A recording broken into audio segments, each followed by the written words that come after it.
The three visitors. Later, the Lord again appeared to Abraham near the great trees of Mamre. At that time Abraham was sitting at the door of his tent. It was during the hottest part of the day. He looked up and saw three men standing near him. When Abraham saw them, he ran from his tent to meet them. He bowed face down on the ground before them. Abraham said, "Sir, if you think well of me, please stay a while with me, your servant. I will bring some water so all of you can wash your feet. You may rest under the tree. I will get some bread for you, so you can regain your strength. Then you may continue your journey." The three men said, "That is fine. Do as you said." Abraham hurried to the tent where Sarah was. He said to her, "Hurry, prepare 20 quarts of fine flour. Make it into loaves of bread." Then Abraham ran to his cattle. He took one of his best calves and gave it to a servant. The servant hurried to kill the calf and to prepare it for food. Abraham gave the three men the calf that had been cooked. He also gave them milk curds and milk. While the three men ate, he stood under the tree near them. The men asked Abraham, "Where is your wife Sarah?" "There, in the tent," said Abraham. Then the Lord said, "I will certainly return to you about this time a year from now. At that time your wife Sarah will have a son." Sarah was listening at the entrance of the tent which was behind him. Abraham and Sarah were very old. Sarah was past the age when women normally have children. So she laughed to herself, "My husband and I are too old to have a baby." Then the Lord said to Abraham, "Why did Sarah laugh? Why did she say, 'I am too old to have a baby'? Is anything too hard for the Lord? No. I will return to you at the right time a year from now. And Sarah will have a son." Sarah was afraid. So she lied and said, "I didn't laugh." But the Lord said, "No. You did laugh." Then the men got up to leave and started out toward Sodom. Abraham walked along with them a short time to send them on their way. Abraham's bargain with God. The Lord said, "Should I tell Abraham what I am going to do now? Abraham's children will certainly become a great and powerful nation. And all nations on earth will be blessed through him. I have chosen him so he would command his children and his descendants to live the way the Lord wants them to. I did this so they would live right and be fair. Then I, the Lord, will give Abraham what I promised him." Then the Lord said, "I have heard many things against the people of Sodom and Gomorrah. They are very evil. So I will go down and see if they are as bad as I have heard." So the men turned and went toward Sodom. But Abraham stood there before the Lord. Then Abraham approached the Lord. Abraham asked, "Lord, do you plan to destroy the good persons along with the evil persons? What if there are 50 good people in that city? Will you still destroy it? Surely you will save the city for the 50 good people living there. Surely you will not destroy the good people along with the evil people. Then the good people and the evil people would be treated the same. You are the judge of all the earth. Won't you do what is right?" Then the Lord said, "If I find 50 good people in the city of Sodom, I will save the whole city because of them." Then Abraham said, "I am only dust and ashes. Yet I have been brave to speak to the Lord. What if there are only 45 good people in the city? Will you destroy the whole city for the lack of 5 good people?" The Lord said, "If I find 45 good people there, I will not destroy the city." Again Abraham said to the Lord, "If you find only 40 good people there, will you destroy the city?" The Lord said, "If I find 40 good people, I will not destroy the city." Then Abraham said, "Lord, please don't be angry with me. Let me ask you this. If you find only 30 good people in the city, will you destroy it?" The Lord said, "If I find 30 good people there, I will not destroy the city." Then Abraham said, "I have been brave to speak to the Lord. But what if there are 20 good people in the city?"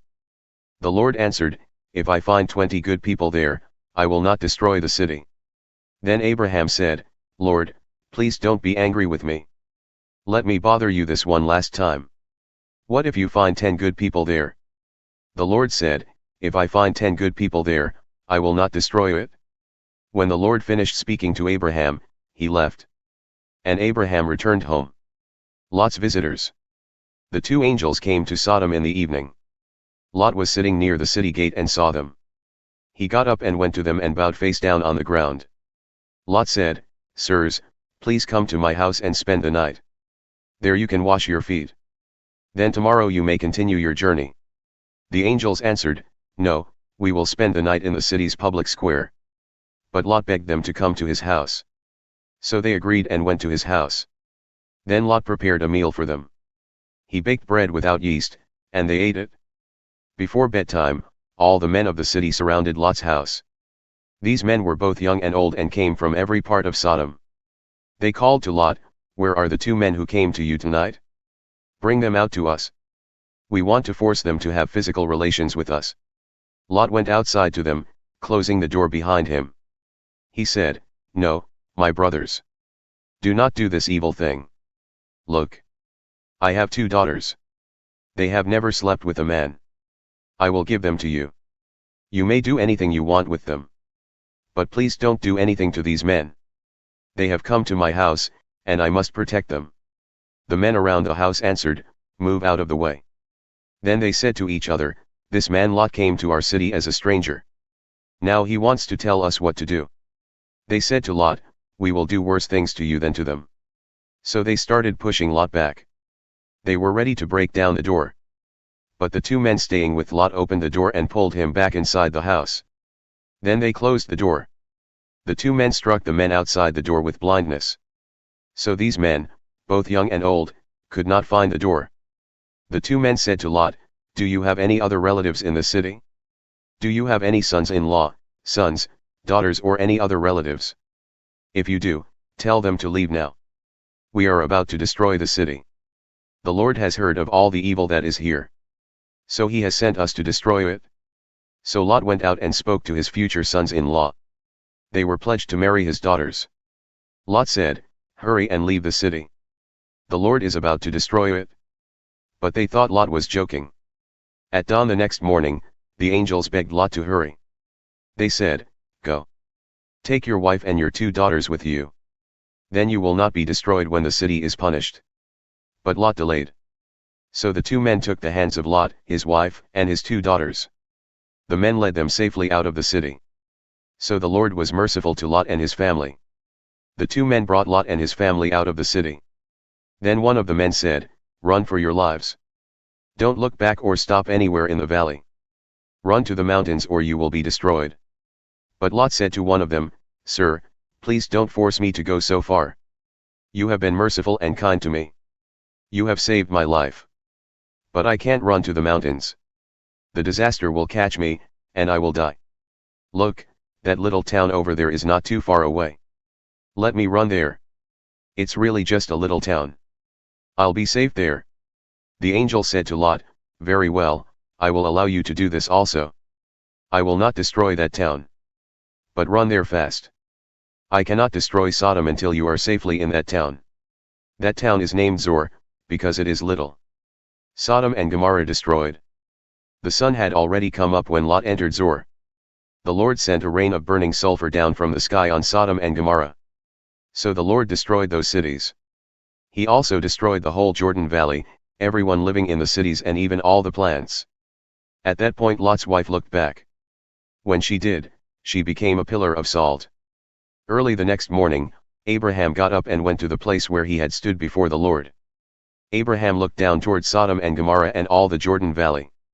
He saw smoke rising from the land. It was like smoke from a furnace. God destroyed the cities in the valley. But he remembered what Abraham had asked. So God saved Lot's life. But he destroyed the city where Lot had lived. Lot and his daughters. Lot was afraid to continue living in Zor. So he and his 2 daughters went to live in the mountains. They lived in a cave there. One day the older daughter said to the younger, "Our father is old. Everywhere on the earth women and men marry. But there are no men around here for us to marry. Let's get our father drunk. Then we can have physical relations with him. We can use our father to have children. That way we can continue our family." That night the 2 girls got their father drunk. Then the older daughter went and had physical relations with him. But Lot did not know when she lay down or when she got up. The next day the older daughter said to the younger, "Last night I had physical relations with my father. Let's get him drunk again tonight. Then you can go and have physical relations with him, too. In this way we can use our father to have children to continue our family." So that night they got their father drunk again. Then the younger daughter went and had physical relations with him. Again, Lot did not know when she lay down or when she got up. So both of Lot's daughters became pregnant by their father. The older daughter gave birth to a son. She named him Moab. Moab is the ancestor of all the Moabite people who are still living today. The younger daughter also gave birth to a son. She named him Ben-Ammi. He is the father of all the Ammonite people who are still living today.